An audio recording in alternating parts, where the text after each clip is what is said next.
Hello বন্ধুরা, সবাই কেমন আছো? দেখো, আজকের আমি এসেছি মিস্ত্রির কাছে।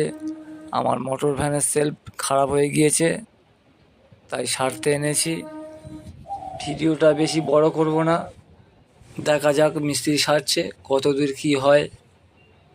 আর বন্ধুরা, তোমরা দেখতে থাকো কেমন হয়েছে ভিডিওটা, একটু কমেন্ট করে জানাবে।